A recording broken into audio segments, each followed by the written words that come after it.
এইখানে কিন্তু একটা প্রশ্ন উঠছে যে বারবার একটা বিষয় যে 48টা দল বাড়ানো হয়েছে, ম্যাচের সংখ্যা বাড়ানো হয়েছে, কিন্তু বিশ্বকাপের আমেজ কি বাড়লো নাকি আরো কমলো? কারণ দর্শক টাকা দিয়ে অনেকে খেলা দেখবে, অনেকে গিয়ে খেলা দেখবে, অনেকে ভিসা পায়নি, আমরা রেফরিকেও দেখতে পেয়েছি তিনিও ঢুকতে পারেননি, অনেক বিতর্ক রয়েছে। ইরানকে 24 ঘন্টার মধ্যে আবার আমেরিকা ছাড়তে হবে, এত কিছুর মাঝখানে আবার তারা একটা বার্তা দিচ্ছে যে ফুটবল আসলে সবার, এটা হচ্ছে সবার জন্য। কিন্তু আপনার এই উদ্বোধনী অনুষ্ঠান, ম্যাচ পরিস্থিতি সবকিছু দেখে মনে হচ্ছে যে ফিফা আসলে সবার জন্য ফুটবলটা ছড়াই দিতে চায়। ধরেন ওয়ার্ল্ড কাপকে সবসময় বলা হয় the greatest show on earth.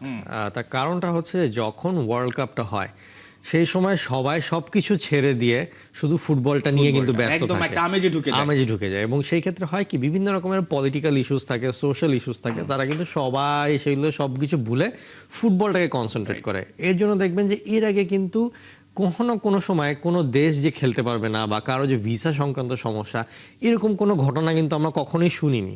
হয়তো একটা টিম কোনো কারণে অ্যাক্সিডেন্টের কারণে বা কোনো একটা কারণে হয়তো যেতে পারেনি বা কোনো একটা সমস্যা তৈরি হয়েছে, কিন্তু সেটা কিন্তু টুর্নামেন্টের উদ্বোধনী অনুষ্ঠানের আগে সলভ হয়ে গিয়েছে।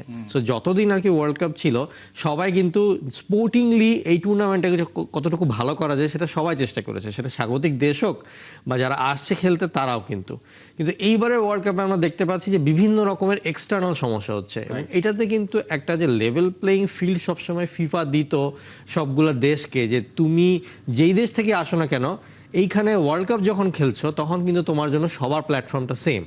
এই কারণে তারা কিন্তু সবাই ভিসাও আগে পেতো, তাদের যে হচ্ছে ট্রেনিং গ্রাউন্ড বা হচ্ছে হোটেলে থাকতো সেগুলোর ফ্যাসিলিটিস অনেক হাই থাকতো, সবগুলা মানুষই প্রপারলি ঢুকতেও পারতো, বেরোতে পারতো। ফ্যানরাও কিন্তু মানে দলে দলে আসতো।